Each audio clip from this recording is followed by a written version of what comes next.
The fluorescent lights of Memorial Hospital hummed with that particular frequency that makes waiting unbearable.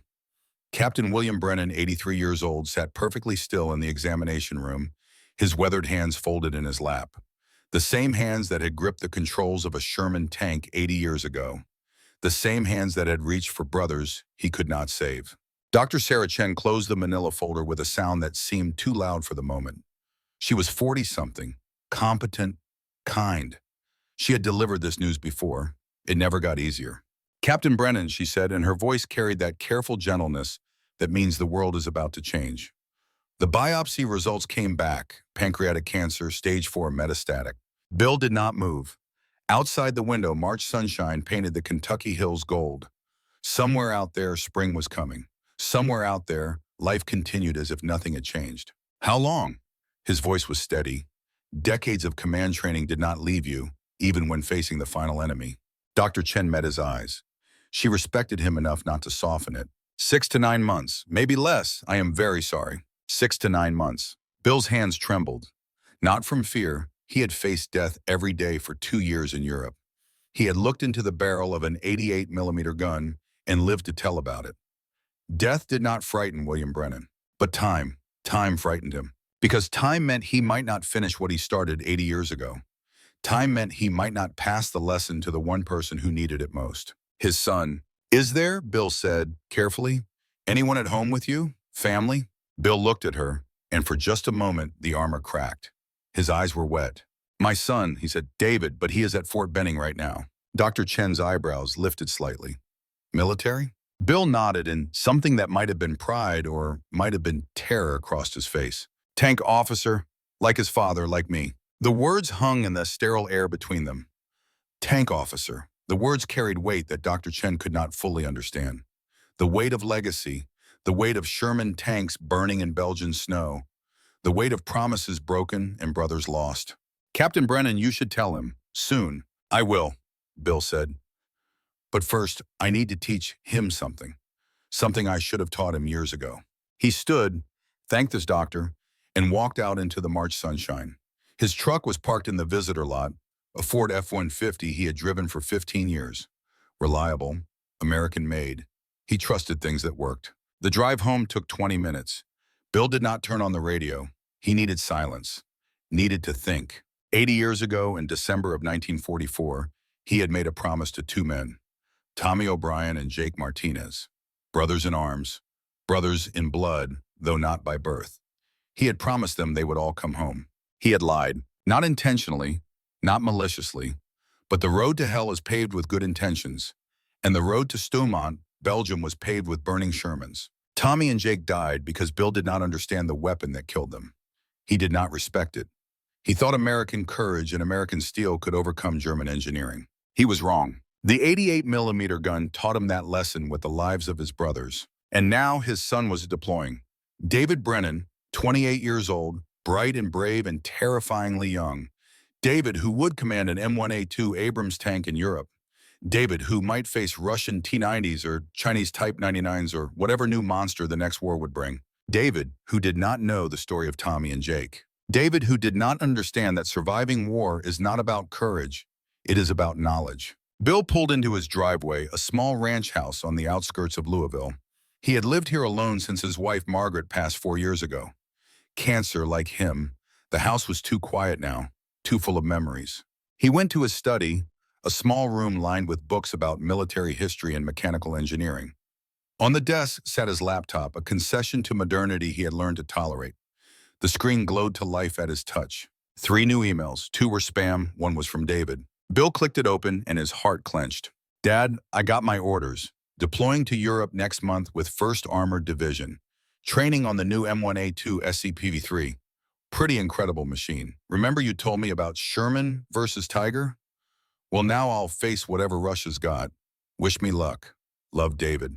Wish me luck. Tommy O'Brien had said those exact words on the night of December 17th, 1944. The night before the Battle of Stoumont. The night before the 88mm gun turned Bill's Sherman into a tomb. Bill stared at the screen until his vision blurred. Then he hit reply and began to type. Son, before you deploy, meet me at the Patton Museum this Sunday. I need to tell you about the gun that killed your Uncle Tommy. It is time you knew the whole story, Dad. He hit send before he could second-guess himself. Then he opened his desk drawer and pulled out a small wooden box. Inside were two dog tags, worn smooth by decades of being carried in his pocket. T5 Thomas O'Brien, O positive, Catholic. Povati Jacob Martinez, a positive, Catholic. Bill held them in his palm, feeling their weight, such small things to represent such enormous loss. "I'm going to teach him, boys," Bill whispered to the empty room. "I'm going to make sure David does not make my mistakes, I promise." This time, he would keep his promise. Act 2, the museum. Sunday came cold and clear, the kind of March morning that promises spring but delivers winter's last bite. Bill arrived at the Patton Museum of Armor an hour early, as was his habit. Old soldiers are always early. Tardiness gets people killed. The museum sat on the edge of Fort Knox, a low building that held more history than most universities.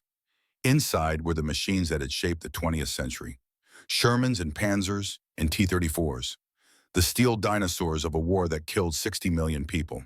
And in the main hall, preserved like a prehistoric predator, sat a Tiger White tank. Bill stood before it, alone in the empty museum, and felt 80 years collapse into a single moment. The Tiger looked exactly as he remembered. Massive, brutal, efficient, 54 tons of German engineering, crowned with the gun that haunted his dreams. The 88mm KWK 36L56. The barrel stretched forward like an accusing finger. Bill reached out, his hand trembling, and touched the cold metal. He had not been this close to a tiger since the war, had not wanted to be, but today was different. Today he needed to face it, needed to show David what fear looked like, so his son would know how to survive it. "Dad?" Bill turned.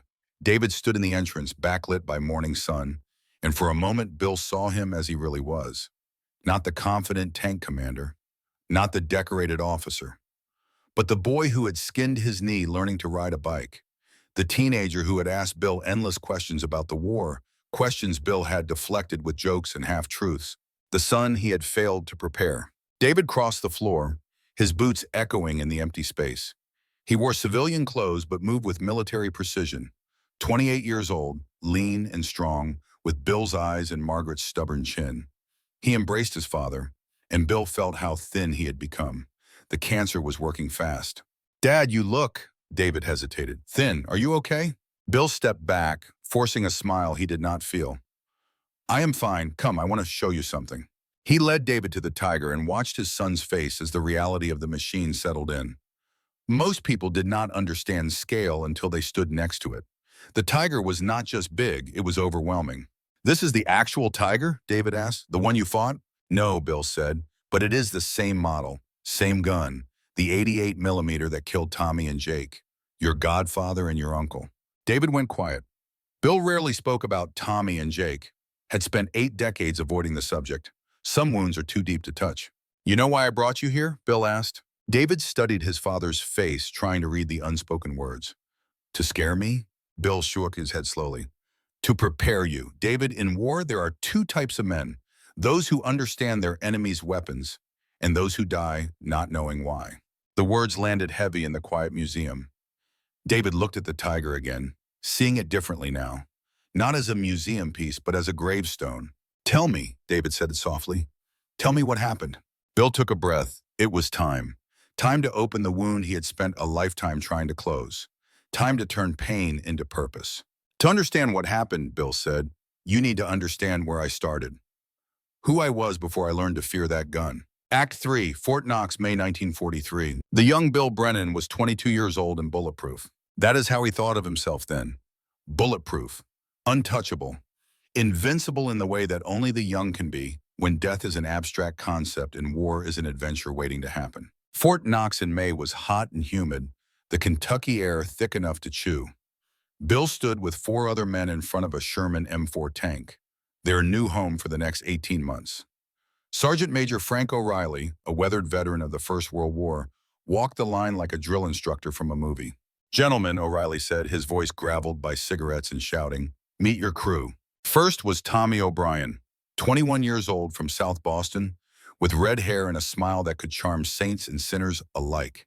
He laughed easily, joked constantly, and could hit a target at 1,000 yards with eyes closed. He was the gunner. Next was Jake Martinez, 20 years old from San Antonio, with mechanic's hands and a quiet confidence. He loved engines the way poets love words, understanding their language in his bones. He was the driver. Then Sam Chen, 19 years old from San Francisco, thin and nervous and trying hard to hide it. His family ran a restaurant in Chinatown. He had never been more than 50 miles from home before the Army. He was the loader. There was Frank Sullivan, 23 years old from Chicago, built like a boxer with hands that could fix anything mechanical. He had worked in a steel mill before the war. He was the bow gunner and assistant driver, the man who would keep enemy infantry away from their tank. And Bill, 22 years old from Louisville, serious and determined. He had studied engineering for 2 years at university before the draft. He understood math and physics and the mechanics of war. He was the tank commander. 5 men who would live in a steel box together. 5 men who would become closer than brothers. 5 men who believed they were bulletproof. You will eat together, sleep together, fight together, O'Reilly said. By the time we are done with you, you will know each other better than you know yourselves. Because in combat, you do not have time to think. You only have time to trust. Tommy raised his hand. Sergeant, when do we get the big gun? I heard Germans got 88mm monsters. O'Reilly's expression hardened. He walked up to Tommy until they were nose to nose. Son, you will get a 75mm gun, and you will listen very carefully to what I am about to tell you because your life depends on it. The humor drained from Tommy's face. The whole formation went silent. If you ever meet an 88mm gun in combat, O'Reilly said slowly, deliberately, do not try to be a hero. Call artillery. Call air support.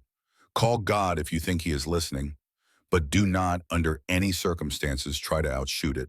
Bill spoke up, his youth making him bold. Sir, the Sherman has good armor. We can take hits. O'Reilly turned that hard stare on Bill. Son, Sherman armor is 50mm. The 88mm gun punches through 100mm. You do the math. Bill did the math. 50 versus 100. It was not even close. So we just run away? Tommy asked, trying to sound defiant, but not quite managing it. No, O'Reilly said. You be smart. You flank it. You use terrain. You use smoke. You use every advantage you have. But you never ever face it head on, because head on the 88 wins every single time. The words should have sunk in, should have taken root in Bill's mind and grown into healthy fear. But Bill was 22, and 22-year-olds think they are smarter than everyone else, especially old sergeants who fought the last war.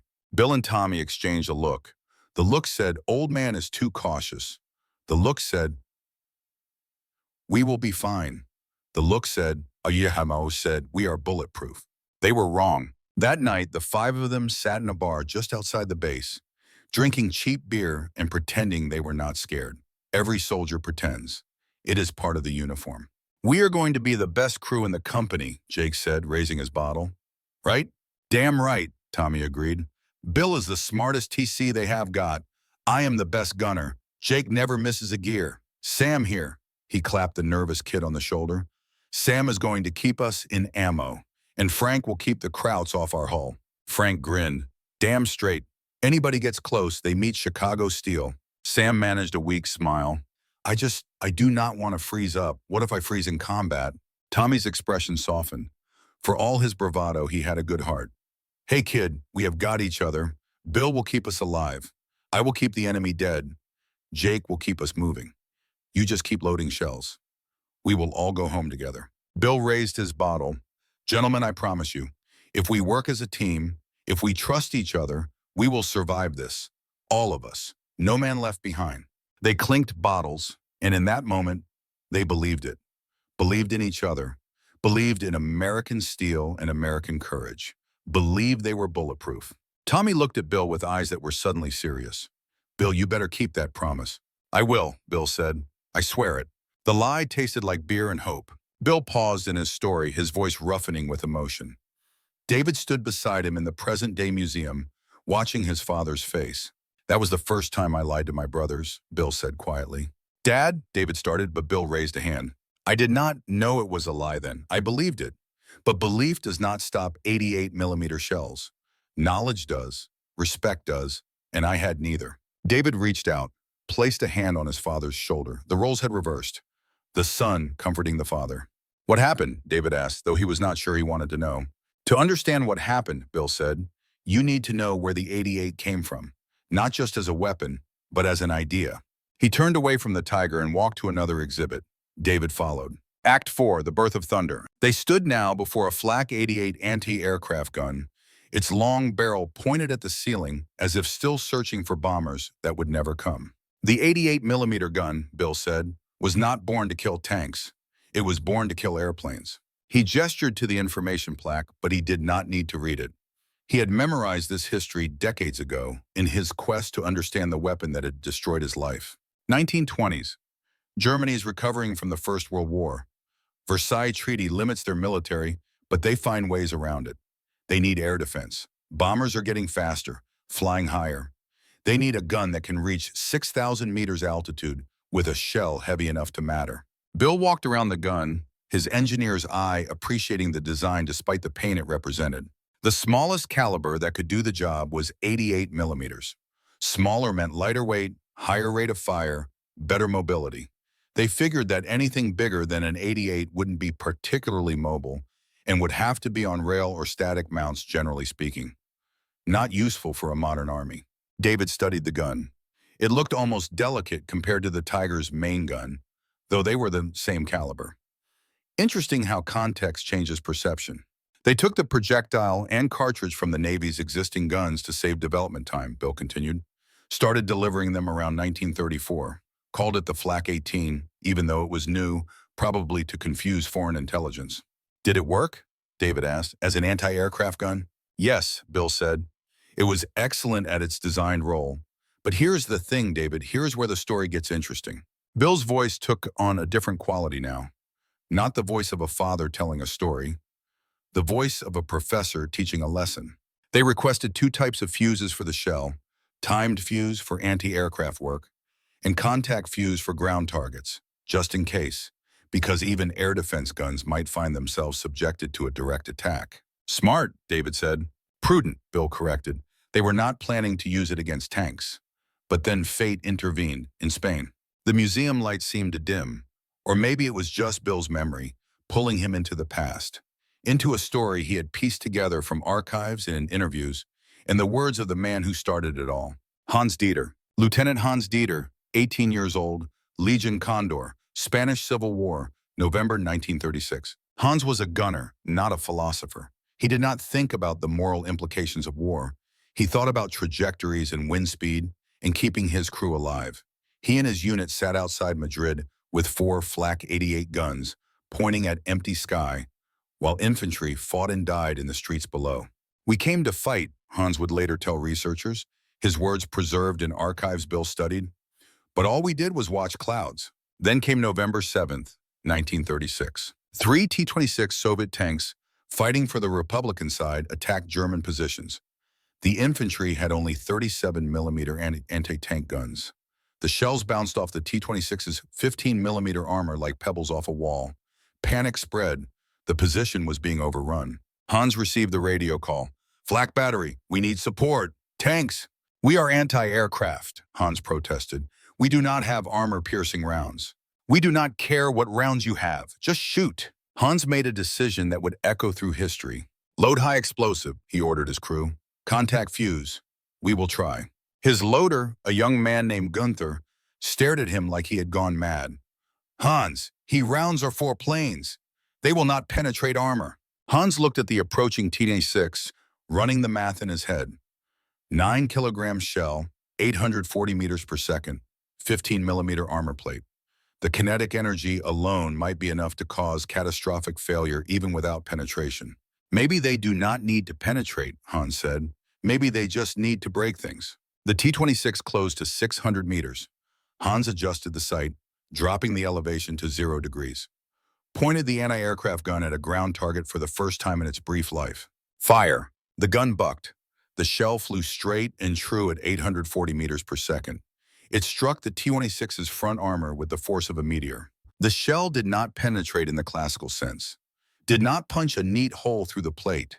Instead, the combination of kinetic energy and 9 kilograms of high explosive simply shattered the entire armor panel. The T-26 erupted in flames, its turret lifting off like a bottle cap. Gunther stared. My God, it worked. Hans did not celebrate. He adjusted fire to the second T-26. Reload, fire at will. 4 minutes later, all three T-26 tanks were burning wrecks. Hans sat in the gun seat afterwards, his hands shaking, not from fear, from realization. In his diary, preserved now in German military archives, Hans wrote, I did not invent anything. I just discovered that my wrench could also be a hammer. But now Berlin will know, and they will use this everywhere. He was right. Legion Condor sent their report back to Germany. The Wehrmacht High Command read it with great interest.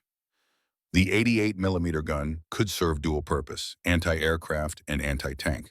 They began producing armor-piercing ammunition, added armored shields to protect the gun crews during ground combat, modified the sighting systems to allow easier ground targeting. By the time the real war started in 1939, the 88 was ready for its new role.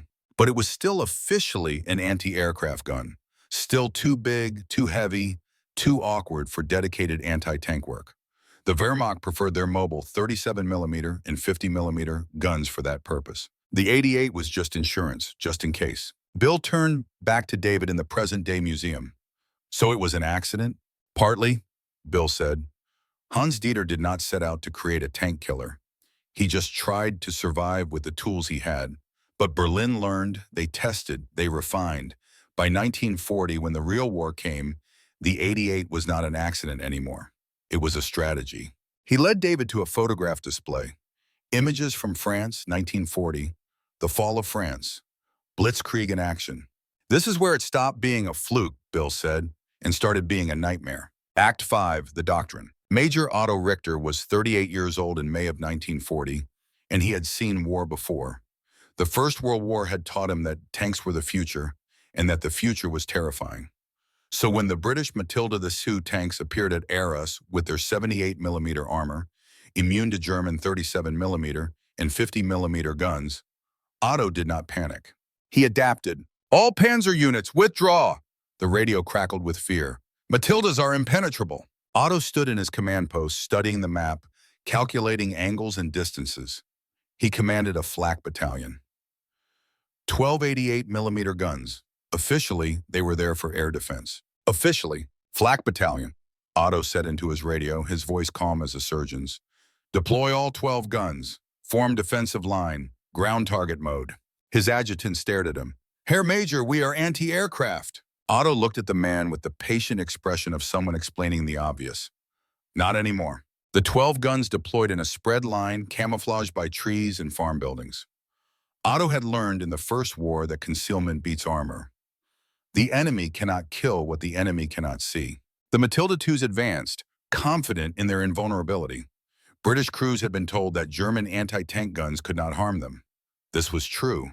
German anti-tank guns could not harm them. But 88mm anti-aircraft guns were not anti-tank guns. Otto waited until the range closed to 800 meters, close enough to guarantee first-round hits, far enough to give his guns time for multiple shots if needed. Fire! 12 guns spoke as one. 12 shells crossed the distance in less than a second. 7 Matilda IIs died in the opening salvo, their armor no more useful than paper against that velocity and mass. The British counterattack at Arras failed. Not because of superior German tactics or better German tanks, because someone realized that the rules of engagement had changed. The 88 was now officially a dual-purpose weapon. Bill's voice had taken on a lecturing quality, the professor emerging from behind the father. David listened intently, beginning to understand that this was not just history, this was textbook, this was doctrine his father was teaching him. By 1941, Bill continued, Rommel was using 88s in North Africa. Halfaya Pass, Operation Battle Axe. The British lost over 100 tanks trying to break through positions where 88s were dug in on high ground. Bill pulled up a photograph on his phone, showed it to David. Long-range combat in desert terrain, burning British tanks in the distance. The British crews did not even know what was shooting at them, Bill said. They thought it was a new type of tank, some kind of German superweapon. They could not believe an anti-aircraft gun could reach out to 2,000 yards and kill them with the first shot. Why did not they figure it out? David asked. Bill's expression went grim. They did figure it out. By late 1941, Allied intelligence knew all about the 88. British had captured some. Soviets captured one near Leningrad. Reports went to London, to Washington. So what happened? Nobody believed it mattered, Bill said, and there was bitterness in his voice. Bitterness earned through hard experience. Generals said it was just an anti-aircraft gun, too big, too slow to deploy. They figured Germany could not use many of them. Bill turned to face his son directly. They were wrong, David. By 1942, every German division had 88mm guns. Every division, and we, the United States of America, had no answer. The words hung in the air between them. None? David asked. None, Bill confirmed.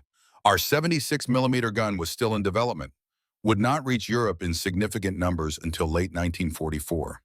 Most of us went ashore on D-Day with 75mm Shermans that could barely scratch a tiger at combat range. That is, David struggled for words, that is criminal negligence. That is war, Bill said tiredly. War is not about having the best equipment. War is about having enough equipment that works well enough, fast enough. The Germans spent 3 years developing the perfect heavy tank. We spent 3 years building 50,000 good enough tanks. But you still lost men, David said. Yes, Bill said. We lost men. We lost Tommy and Jake. We lost thousands of tank crews who could have been saved if someone somewhere had taken the 88 seriously in 1941 instead of 1944. Bill's hands were shaking again. David pretended not to notice. And that brings us, Bill said, to the part of the story where everything went wrong. The part where the 88 stopped being a towed gun and became something worse. The part where Hitler got involved. They walked together toward the Tiger display, and Bill placed his hand on the cold metal once more. This is where the monster was born. The Berghof sat high in the Bavarian Alps like an eagle's nest, commanding a view that stretched for miles. It was May of 1941, 3 weeks before Operation Barbarossa would unleash the largest invasion in human history. Inside the conference room, men who would shape the fate of millions gathered around a table covered with blueprints and intelligence reports. Adolf Hitler stood at the head of the table, his hands clasped behind his back, his face dark with frustration. Around him sat the architects of Germany's armored force, Dr. Ferdinand Porsche, 66 years old, legendary automotive designer, the man who had created the Volkswagen.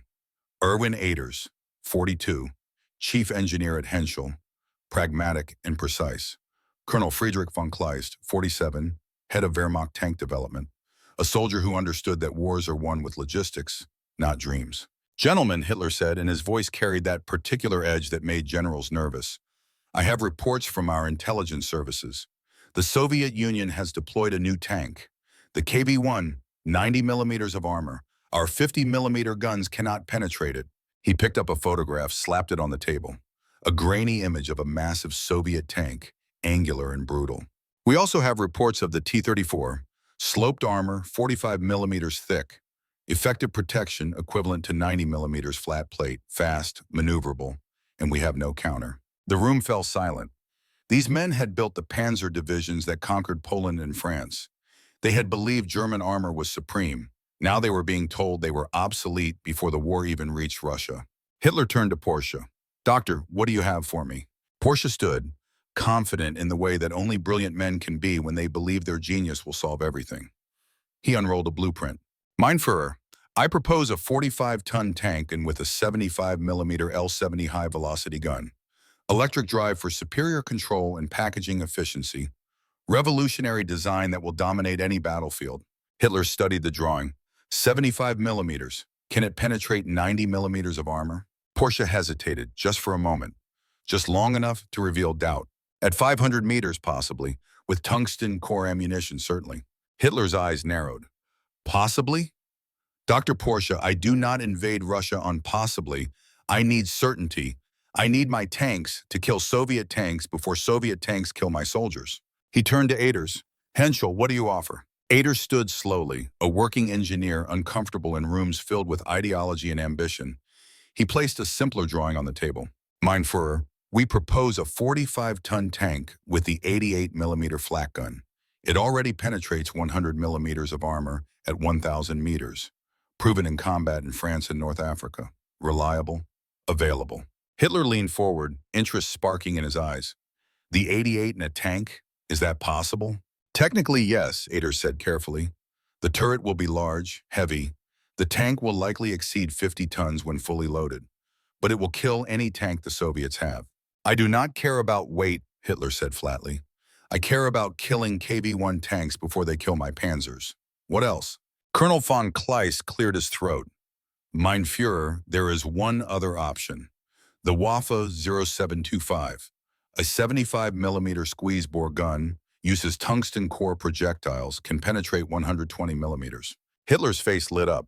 Excellent. Why are we not using this? Von Kleist's expression went carefully neutral. We have a tungsten shortage, mein Führer. Current production can supply 5,000 rounds per month. A single tank battalion uses 10,000 rounds in heavy combat. The silence that followed was absolute. Hitler's hands clenched into fists. When he spoke, his voice was dangerously quiet. So you offer me a superweapon with no ammunition? A gun that can kill anything, but only if we ration shells like bread in a siege? Yes, mein Führer. Hitler turned away, staring out the window at the mountains beyond. The men at the table exchanged glances, none daring to speak. They had learned that Hitler's silences were more dangerous than his rage. Finally, he turned back. Then we use the 88, steel shells, mass production. Rommel has proven it works. If we cannot have the perfect gun, we will have the gun we can feed. He pointed at Porsche, then at Aders. You both build prototypes. I want competition. I want the best design. But both of you will use 88mm turrets. I want the first tanks ready by my birthday next year. April 20th, 1942.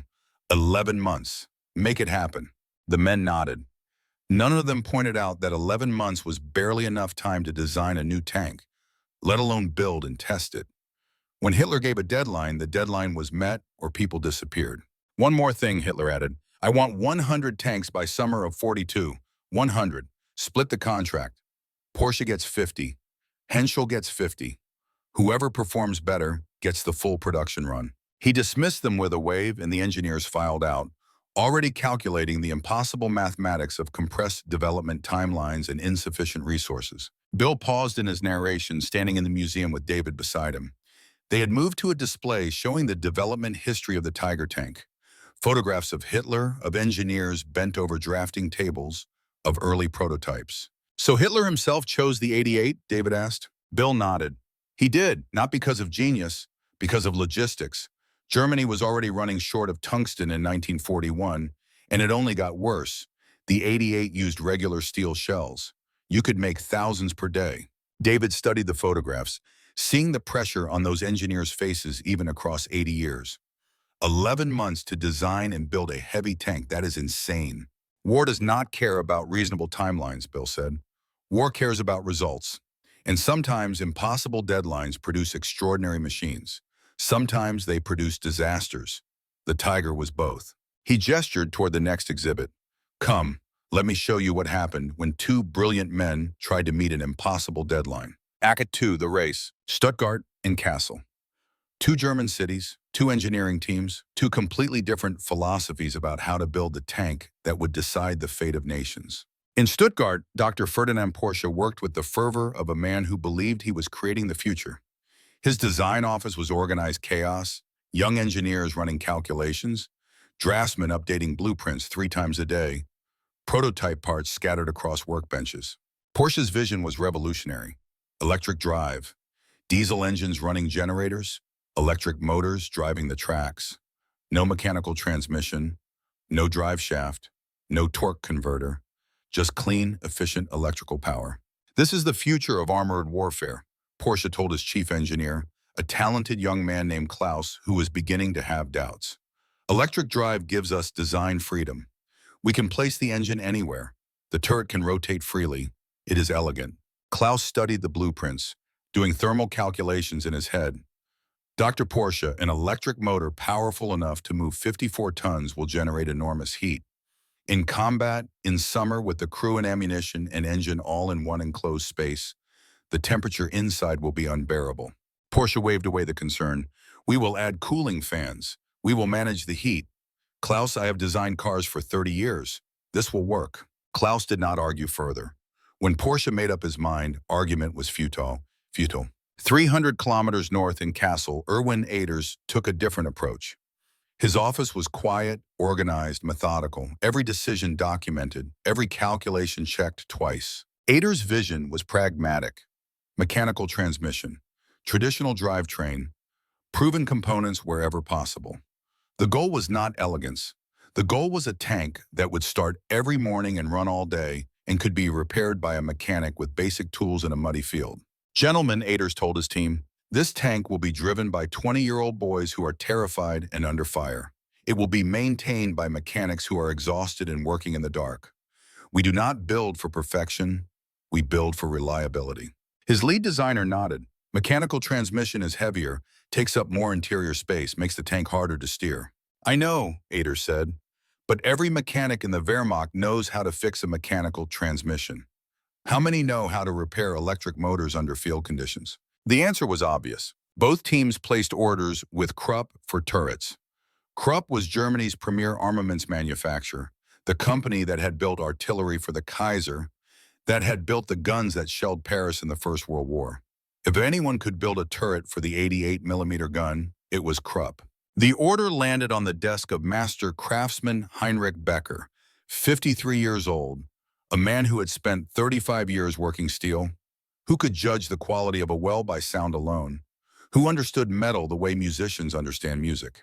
Heinrich read the order and felt his stomach sink. 200 turrets, 100 for Porsche electric traverse, 100 for Henschel hydraulic traverse, each turret with a 100mm curved mantle that had to be ground by hand to accept the 88mm gun with zero tolerance for error. Delivery deadline, March 1942, 9 months. Heinrich did the math. 200 turrets, 9 months, call it 38 weeks. That meant 5.3 turrets per week.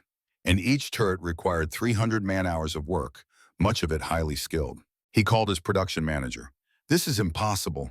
His manager, a party member who understood politics better than steel, looked at him coldly. Then you had better work more hours. These are the Führer's orders. Heinrich went home that night and told his wife he would not be home much for the next year. Then he returned to the factory and began the grinding hell that would consume the next 9 months of his life. Bill led David through the museum to a technical display showing cutaway views of both the Porsche and Henschel designs. David, with his own engineering background, studied them with professional interest. The Porsche design is actually kind of brilliant, David said. Electric drive eliminates so many mechanical complications. In theory, Bill agreed. In practice, it was a nightmare. The generators overheated constantly. The electric motors burned out.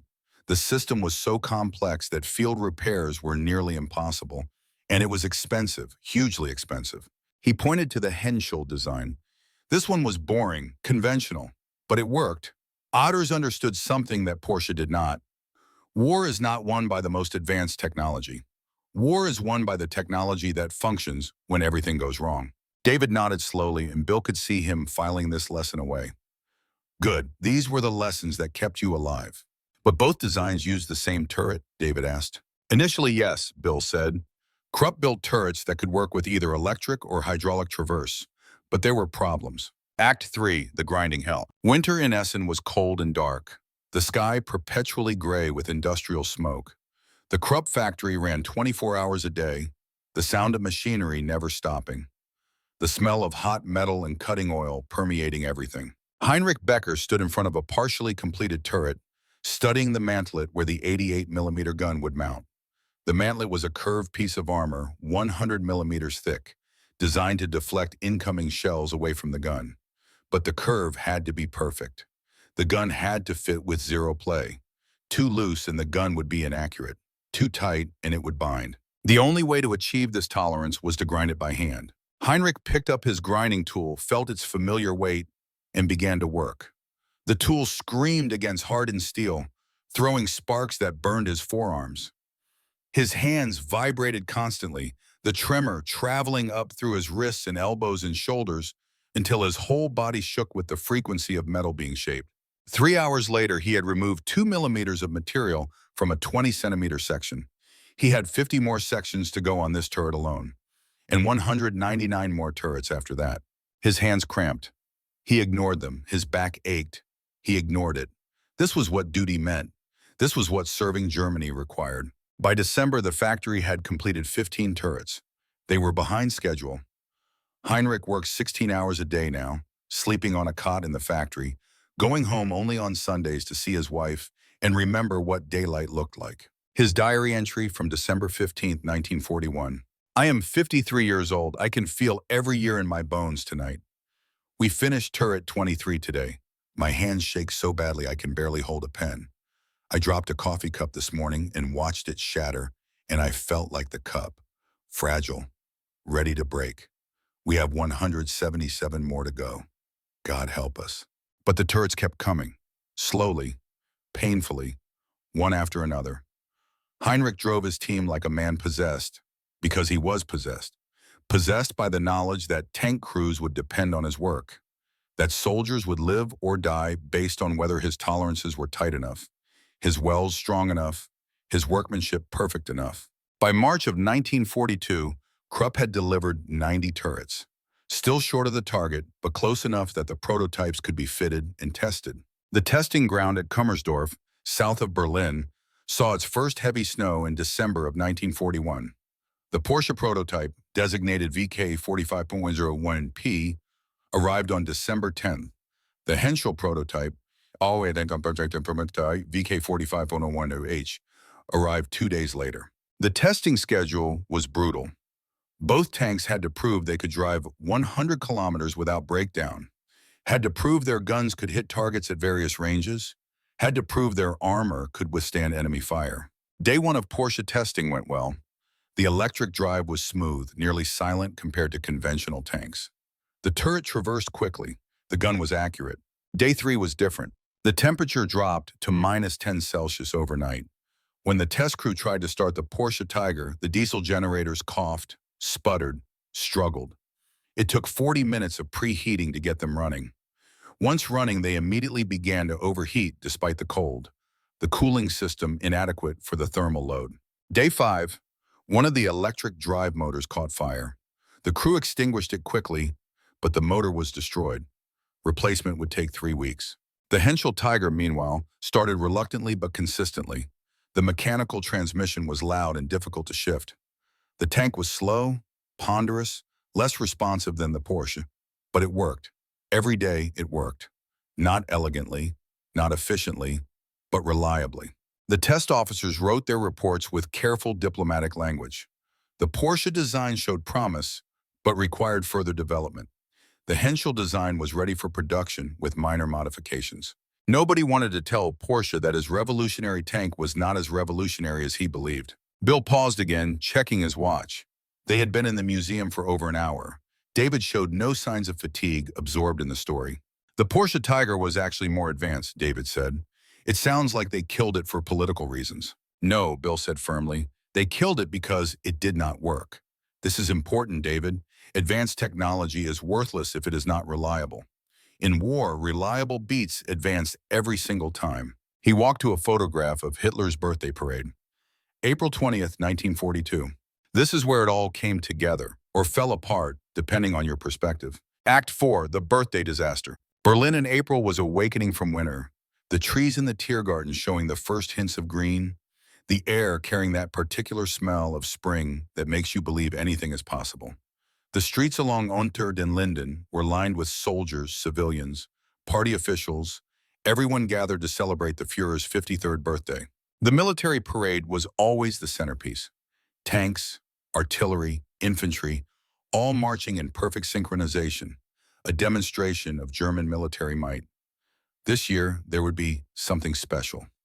2 new heavy tanks, the Tigers, 1 Porsche prototype, 1 Henschel prototype, both fitted with Krupp turrets, both painted in parade colors, both polished until they gleamed. The Henschel Tiger went first.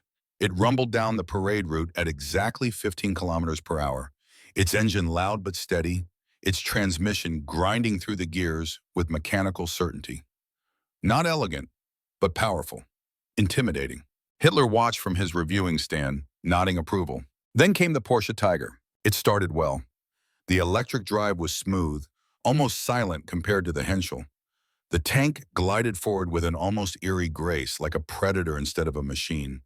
It looked more advanced, more modern, more like the future. Hitler leaned forward, clearly impressed. Then, 300 meters into the parade route, the Porsche Tiger stopped, just stopped, in the middle of the street, in front of thousands of spectators, in front of the Führer.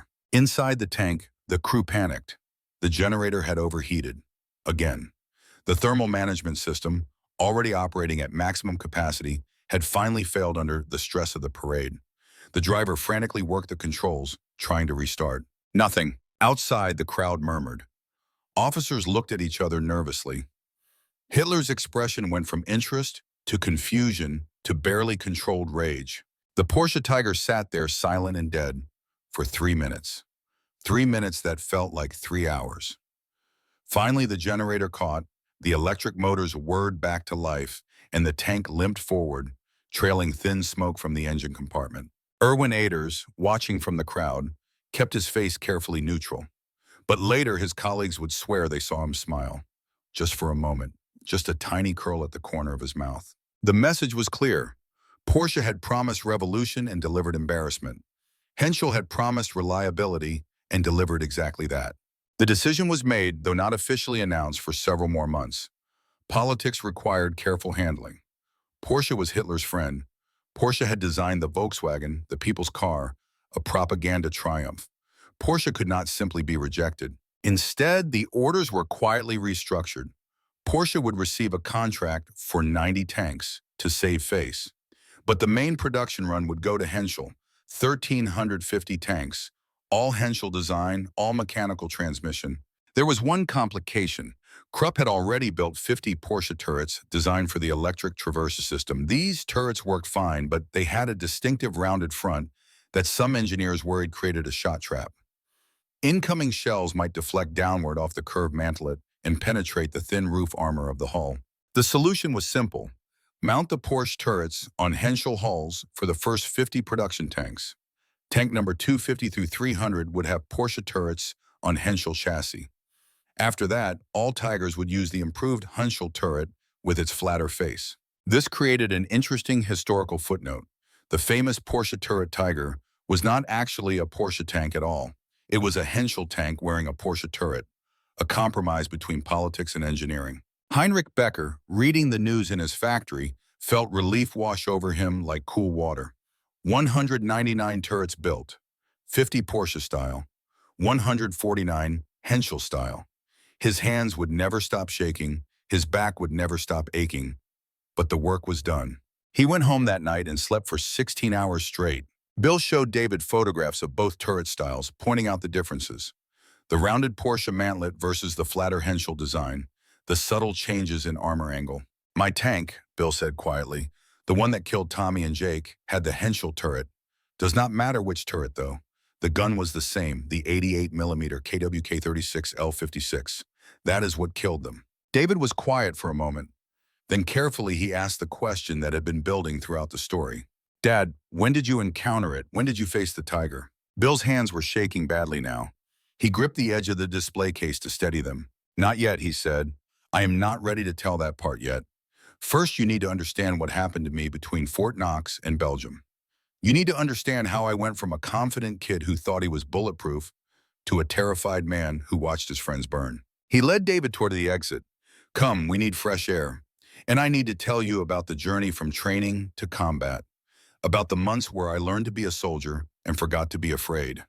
About the slow realization that the war we trained for was not the war we found. Act 5, the training. The story shifted back to Bill's perspective now. Back to Fort Knox, summer and fall of 1943. Back to 4 young men who were becoming something more than friends. Becoming brothers. Tommy, Jake, Sam, and Bill. They lived in their Sherman tank more than they lived in barracks. They knew every bolt, every hatch, every quirk of the machine that would keep them alive. They gave her a name. Kentucky Rose, painted on the barrel in neat white letters. Tommy's idea. He said every good tank needed a girl's name. Their training intensified as summer turned to fall. Gunnery practice until Tommy could hit a moving target at 1,000 yards 9 times out of 10. Driving practice until Jake could navigate through obstacles in the dark with only a penlight to read his instruments. Loading drills until Sam could reload the 75mm gun in under 6 seconds, even with his eyes closed. And command training for Bill. How to read terrain, how to position for maximum advantage, how to coordinate with other tanks and infantry, how to make split-second decisions that meant life or death. Sergeant O'Reilly pushed them hard, but he was pleased with their progress. "Brennan," he said one evening in September, "your crew is the best I have seen in 2 years. You could go to Europe tomorrow and do fine." Bill felt pride at those words, felt validated. They were ready. They were bulletproof. In October, they got new orders, shipping out to England in November. Final deployment to Europe scheduled for June of 1944. The invasion, D-Day, they would be part of the force that liberated Europe. The night before they shipped out, the four of them sat on the deck of their barracks, drinking beer they were not supposed to have, looking at stars they might not see again. "Bill," Jake said, "you think we will really see tigers?" Bill considered the question. Intelligence briefings had mentioned tigers, but they were rare. Most German tanks were Panzer IVs, which the Sherman could handle. Tigers were an elite unit thing, special occasions. "Maybe," Bill said, "but probably not.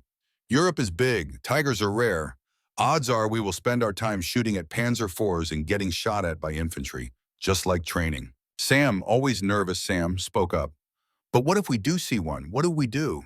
Tommy answered before Bill could. "We do what O'Reilly taught us. Flank it, smoke it, shoot its ass. 5 Shermans against 1 Tiger, we can take it." "But 4 of the Shermans would die," Jake pointed out quietly. Silence fell. Nobody wanted to think about being one of the 4. Bill raised his beer bottle. "Gentlemen, I made you a promise back in May. All of us come home. I am making that promise again. I will get us through this, all of us, together." They clinked bottles, and the sound was like a bell, clear and pure in the autumn night. Bill meant it, absolutely meant it. He would keep them safe. He would be smart. He would follow doctrine. He would bring them all home. He had no idea how badly he would fail. England in January of 1944 was cold and wet, a gray country preparing for the largest invasion in history. Bill's unit was stationed near Southampton, training for beach assaults, training for hedgerow combat, training for the 100 ways war can kill you when you are not paying attention. They received a new briefing. Some Sherman tanks were being upgraded with 76mm guns. Better penetration, better range, better chance against German armor. "When do we get the upgrade?" Bill asked his captain. The captain looked uncomfortable. "Production is limited. High priority units first. Maybe by fall." Bill felt frustration rising. "Sir, we know tigers are out there. We know 75mm is not enough. Why are we not priority?" "Because there are 50,000 Shermans and only enough 76mm guns for 5,000, the captain said bluntly. "Somebody has to go with what we have. This time, it is us." Bill told his crew that night, watched their faces fall, watched fear creep in around the edges of their confidence. "It is okay," Bill said, trying to convince himself as much as them. "We will be smart. We will not face tigers head-on. We will work as a team. We will be fine." They wanted to believe him. He wanted to believe himself. On June 6, 1944, Kentucky Rose rolled off a landing craft at Omaha Beach. The surf was rough. The beach was chaos. Tracers cut the air like lethal fireworks. But they made it off the beach, made it inland, made it through the first day of the invasion. No tigers, just infantry with Panzerfausts and a few Panzer IVs that Kentucky Rose dispatched with professional efficiency. Tommy's aim was as good as advertised. Jake drove like a man possessed. Sam kept them fed with ammunition. Bill coordinated and commanded and started to believe they might actually survive this. June turned to July. They fought through the hedgerows of Normandy, the close terrain that turned every field into a fortress, every stone wall into a bunker. Bitter fighting, slow progress, but still no tigers. Then came the reports from the British sector. Villers-Bocage, a single tiger commanded by an SS officer named Michael Whitman, had ambushed an entire British column. 25 tanks and vehicles destroyed in 15 minutes. 1 tiger. The reports rippled through the American armored units like a shockwave. Tiger phobia spread. Tank crews started talking in hushed tones about the 88, about how you were dead before you heard the shot, about how Sherman armor was just painted cardboard against that gun. Bill tried to keep his crew focused. "We have trained for this. We know the doctrine. Flank, smoke, coordinate. We will be fine." But at night, alone in his sleeping bag, Bill felt fear creeping in. Real fear. Not the abstract fear of training. The concrete fear that comes from knowing that somewhere out there in the French countryside, tigers were hunting. And if Kentucky Rose met one under the wrong circumstances, no amount of skill or courage would save them. August came. September, October, November. They fought across France into Belgium, and they never saw a tiger. Saw panthers, which were bad enough, saw plenty of Panzer IVs and Stodgy 3s, lost friends to all of them, but never a tiger. Bill started to relax, started to think maybe they would beat the odds. Maybe they would be one of the lucky crews. Then December came. December 16th, 1944. The Ardennes, the Battle of the Bulge. And everything Bill thought he knew about war turned out to be wrong. Bill stopped walking. They were outside the museum now, standing in the parking lot, the cold March wind cutting through their jackets. Bill looked old suddenly, ancient, the weight of 80 years pressing down on him. "That is where my story really begins," Bill said. "Everything before was just preparation, training. The real lesson, the one I need you to understand, started on December 18th, 1944, the day I lost Tommy and Jake, the day I learned what the 88 really meant." David stood closer to his father, wanting to comfort him but not knowing how. "We can stop here. You do not have to tell me." "Yes, I do," Bill said, "because in 3 weeks, you deploy, and I will not send you into combat without understanding what I learned, even if it kills me to remember." He turned back toward the museum, and David saw tears on his father's face. "Come," Bill said, "let me tell you about the worst day of my life, and maybe if I tell it right, it will help you survive the worst day of yours." December 18th, 1944. The sky over Stoumont, Belgium was the color of old iron, heavy with snow that refused to fall. Temperature just below freezing. Visibility maybe 50 yards through the mall that rose from the Amblève River like the breath of ghosts. Bill Brennan sat at the commander's cupola of Kentucky Rose, scanning the gray nothing through his periscope. His breath frosted in the cold air inside the tank. Tommy was below him in the gunner's seat, hands on the controls, ready. Jake sat forward in the driver's position, engine idling low, waiting. Sam crouched by the ammunition rack, a 75mm shell already in his hands. Frank, their bow gunner, peered through his own periscope, searching. They had been in position for 2 hours. 8 Sherman tanks spread along the edge of town, covering the road that led to the bridge over the Amblève. If the Germans broke through here, they would reach the Meuse River. If they reached the Meuse, they would cut the Allied army in half. No retreat, hold or die. Intelligence said Kampfgruppe Piper was coming, SS Panzer troops, the best Germany had, and they had Tigers. At least 6 Tiger is, maybe more, plus Panthers and Panzer IVs and half-tracks loaded with infantry. Bill's radio crackled. "All Able units, comm check." Bill keyed his microphone. "Able 1, ready." "Able 2, ready." Lieutenant Morrison, 300 yards to Bill's right. "Able 3, ready." "Able 4, ready." Down the line, 7 other voices confirming they were alive, awake, afraid. "Stay sharp," the company commander said. "They are out there. They are coming." Bill looked at his crew. Tommy caught his eye, tried for a smile that did not quite work. Jake's hands were white-knuckled on the driving levers. Sam was praying silently, lips moving without sound. Frank was perfectly still, the stillness of a man who has accepted what is coming. "Remember the doctrine," Bill said quietly. "We do not face them alone. We coordinate, we flank. We use smoke. We survive this together." They nodded. They wanted to believe him. 7:15 a.m. The fog shifted, parted for just a moment, and Bill saw them. 3 Tigers, 500 yards away, advancing in line formation, slow and deliberate as executioners. Bill's heart hammered against his ribs. This was it. This was the moment all the training had prepared them for. This was the test. He keyed the radio, forced his voice steady. "All Able units, Tigers. 3 Tigers. 12 o'clock. 500 yards. Hold fire. Wait for flanking position." The plan was simple. Let the Tigers pass. Hit them from the sides when their thinner armor was exposed. Standard doctrine, proven tactics. Then Able 5 broke. Bill heard it over the radio, a young voice, tight with panic. "I can see them. I'm taking the shot."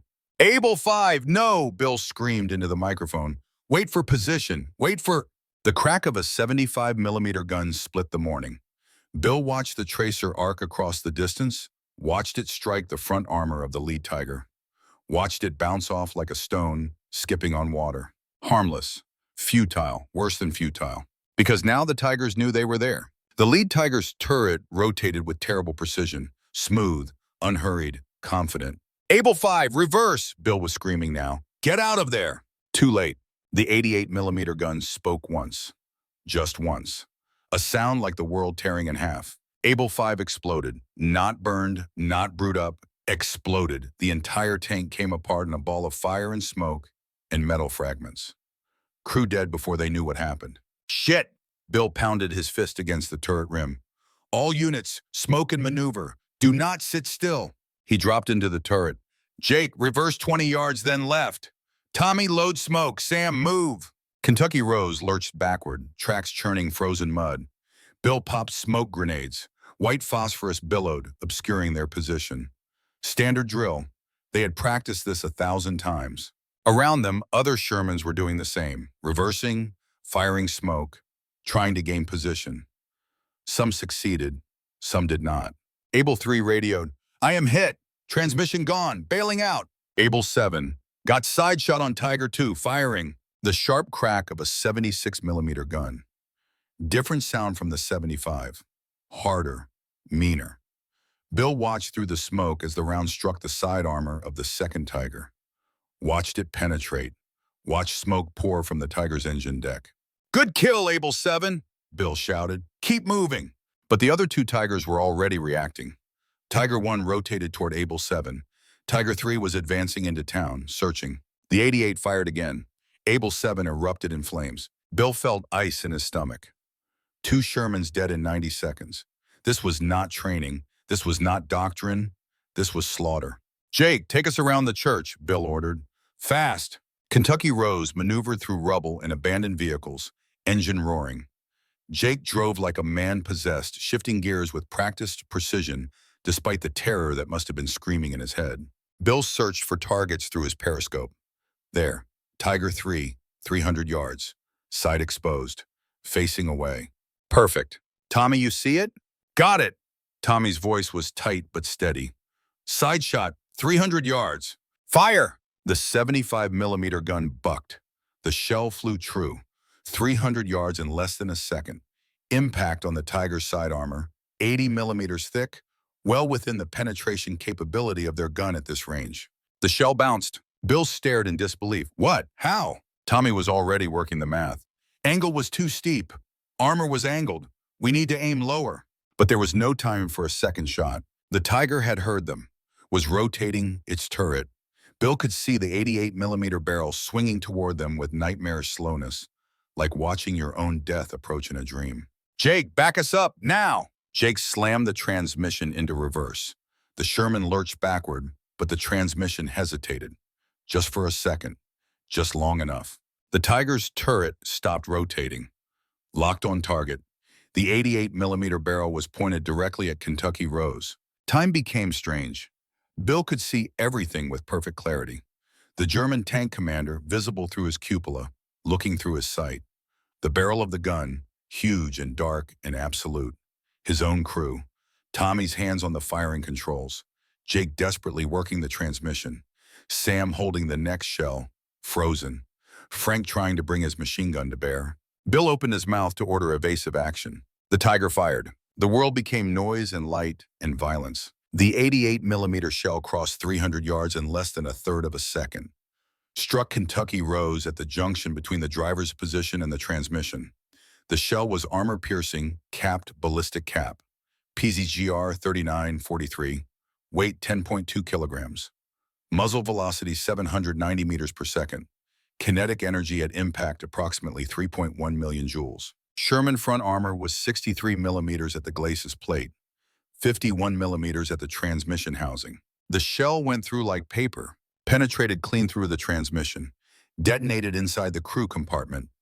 The explosion was confined, amplified by the steel box of the tank's interior. Shrapnel sprayed in every direction. Jake Martinez died instantly. The shell penetrated less than a foot from his position. Shrapnel severed his spine at the base of the skull. He never felt it. Tommy O'Brien lived for maybe 3 seconds. Shrapnel perforated his chest and neck, punctured both lungs, severed his carotid artery. He tried to speak, blood filling his mouth. His last word was unintelligible. Bill Brennan was protected by the turret basket. The explosion happened below him. Shrapnel rattled against the underside of the turret but did not penetrate. He was stunned, deafened, but alive. Sam Chen was beside the ammunition rack, away from the direct blast path. Shrapnel grazed his arm, not serious. Frank Sullivan was in the bow gunner position. The explosion threw him against his periscope, concussed but alive. Fire started immediately. Diesel fuel from ruptured lines, hydraulic fluid, grease. Smoke poured into the turret, acrid and choking. Bill's training took over. No thought, just action. Bail out, everyone out. He grabbed for Tommy, tried to pull him from the gunner's seat. Tommy's body was limp, heavy, wet with blood.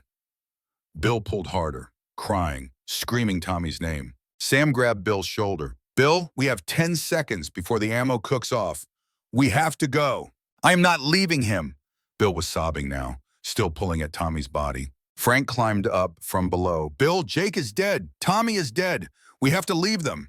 The smoke was too thick to breathe. The heat was rising.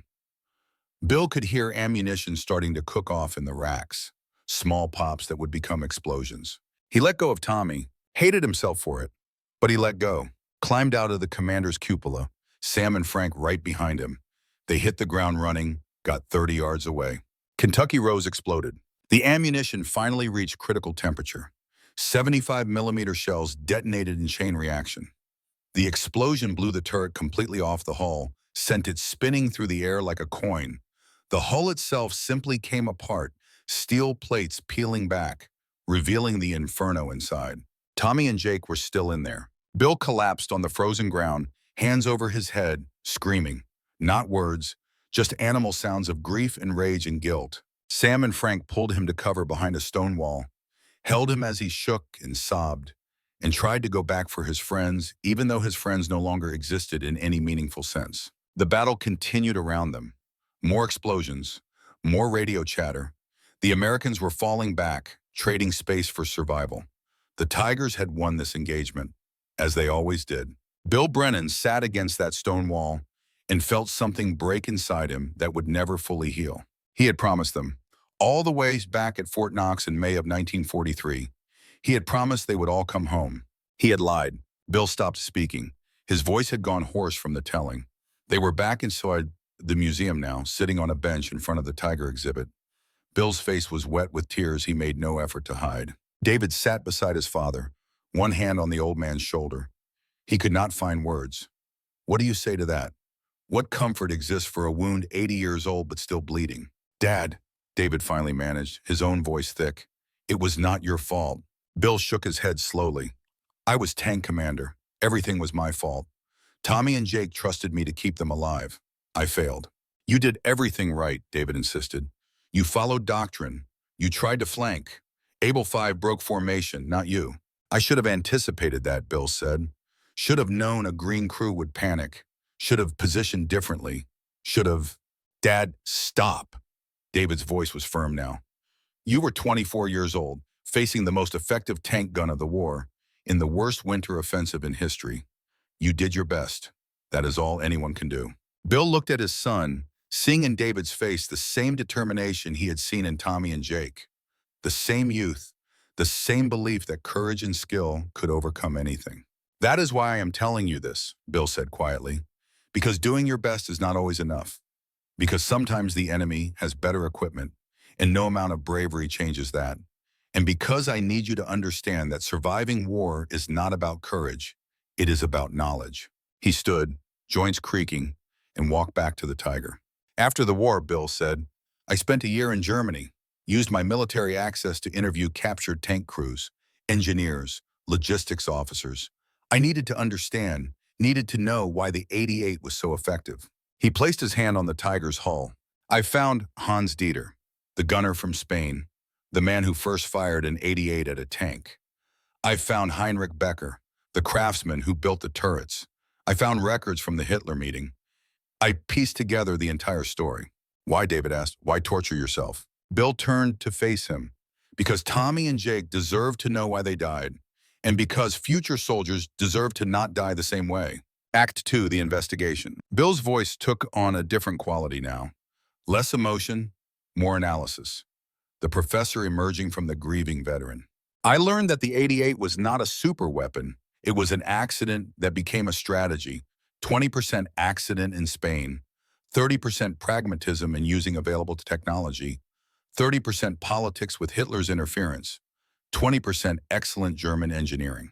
He pulled out a small notebook worn with age, his research notes from 1945 and 1946. But the reason it killed us? That was 100% Allied failure. We knew about the 88 from 1941, British intelligence, Soviet intelligence. We had 3 years to develop a counter. We did not prioritize it. David leaned forward. Why not? Because tanks are expensive, Bill said. Because retooling factories takes time. Because logistics wins wars, not individual superiority. By the time we realized we needed better guns, we had already built 40,000 Shermans with 75-millimeter guns. Do you stop production and retool, or do you accept losses and rely on numbers? That is a terrible choice. That is war, Bill said. War is full of terrible choices. Generals chose numbers over protection. They were probably right. We won the war because we had 50,000 Shermans and Germany had 1,300 Tigers. But that does not make it easier for the 5,000 Sherman crews who died to 88-millimeter guns. He sat down again, the notebook open on his lap. I found something else in my research, something that changed how I saw everything. What? The Germans made the same mistakes we did, Bill said, Mukbone. They knew about the Soviet T-34 and KV-1 in 1941. Took them until 1942 to deploy Tigers. Took until 1943 to deploy them in numbers. Both sides knew about enemy weapons and failed to respond fast enough. Bill closed the notebook. The lesson, David, is not that one side was smarter or better. The lesson is that preparation is hard. Institutional change is slow. By the time you realize you need new equipment, it is usually too late. So you have to anticipate.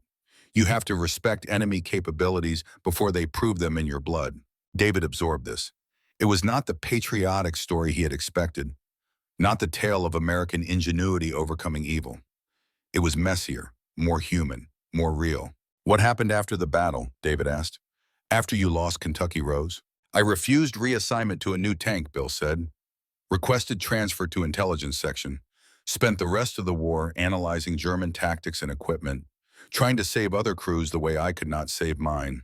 He looked at David. And after the war, I used my GI Bill to get an engineering degree. Became a professor, taught mechanical engineering for 40 years. Every semester, I gave one lecture about the 88, not to glorify German engineering, but to teach students that understanding your enemy's weapons is the first step to defeating them. Act 3, the reconciliation. Bill led David to the museum cafe. They sat with coffee, the first normal moment in hours of emotional intensity. There is someone, Bill said, then paused. His eyes went distant. Someone I wish you could have met. Hans Dieter, the gunner from Spain, the man who first fired an 88 at a tank. David leaned forward. You found him? In 1985, Bill said. Tracked him down to Wisconsin. He had emigrated to America after the war, trying to escape the ghosts, just like me. Bill's hands wrapped around the coffee cup, seeking warmth. I drove 8 hours to his house, knocked on his door. When he answered, I said, "You killed my brothers. I need to know why."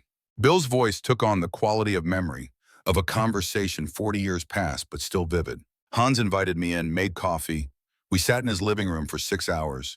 He told me about Spain, about being 18 years old and terrified, about the T-26 tanks coming at his position, about making a decision in 3 seconds that would echo for decades. What did he say? David asked. He said, I did not invent anything. I just tried to survive. I used the tool I had. I did not think about consequences. Bill set down his coffee cup.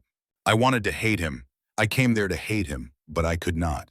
Because Hans carried the same guilt I did. He spent 40 years wondering if those 3 T-26 crews had families, if they had sons, if those sons grew up without fathers because of his decision. You became friends? David asked. We became teachers, Bill said. I invited him to speak at my university.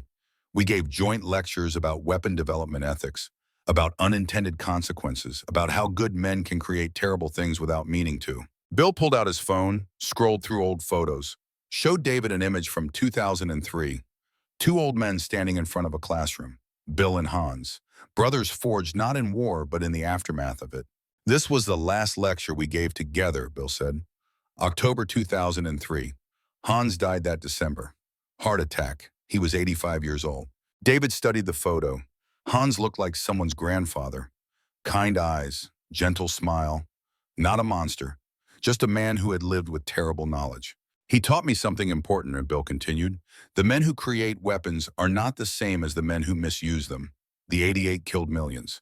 But Hans did not want that. He just wanted to live through one day in Spain. Bill looked at David directly. Before he died, Hans asked me to pass something on to you. He knew you were going into the army. He knew you would be a tank officer. What did he say? Bill's voice carried the weight of a message carried across 20 years. He said, "Tell your son to fight with honor, protect his soldiers, respect his enemy, and when the war ends, work for peace. Do not let the weapons he uses become a legacy of suffering." The words settled between them, heavy as stone, lasting as bronze. David's throat was tight. "I will, I promise." Bill nodded slowly. "Good, Hans would be glad." Bill's phone buzzed. He glanced at it, then went pale. "I need to take this," he said, standing. "Excuse me." He walked outside. David sat alone with the weight of stories, of promises made by dead men to living ones. When Bill returned, his face was tight. "That was Dr. Chen," he said, "my oncologist. The cancer is spreading faster than expected. She wants me to start hospice care next week." David stood. "Dad, we should go. You need to rest." Bill shook his head.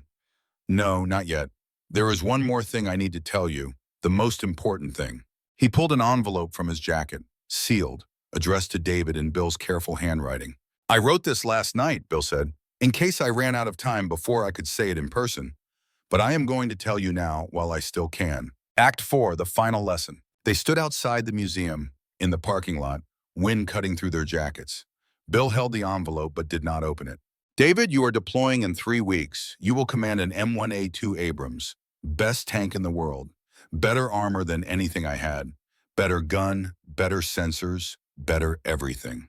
"Yes, sir." "But you will still lose soldiers," Bill said flatly.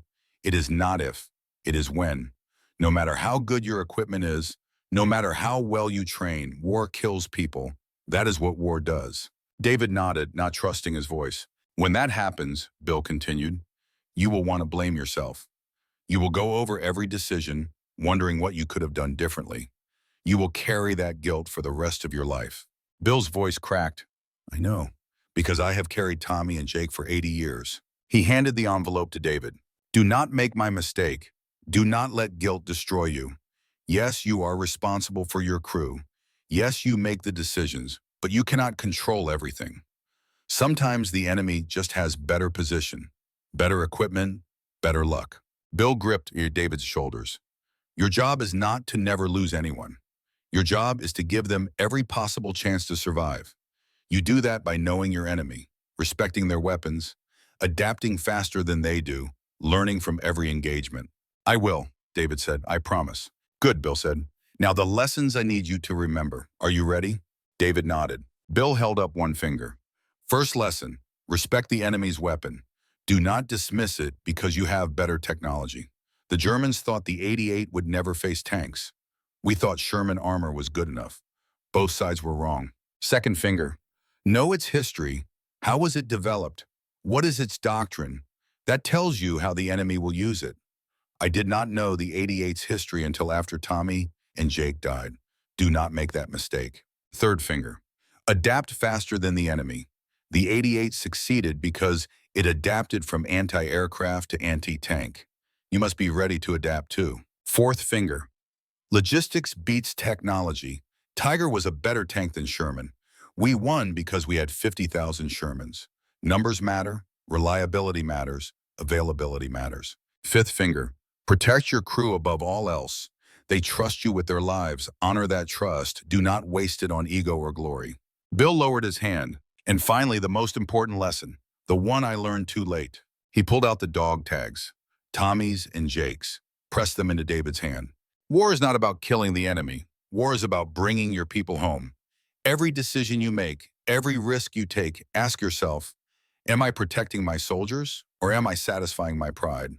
David looked at the dog tags, T5 Thomas O'Brien, Private Jacob Martinez. The weight of them was enormous. I will carry them, David said. I will remember them. Good, Bill said, because they represent every soldier who ever died because their commander did not prepare them well enough. Do not add to that number if you can help it. They stood in silence for a long moment. Then Bill spoke again, softer now.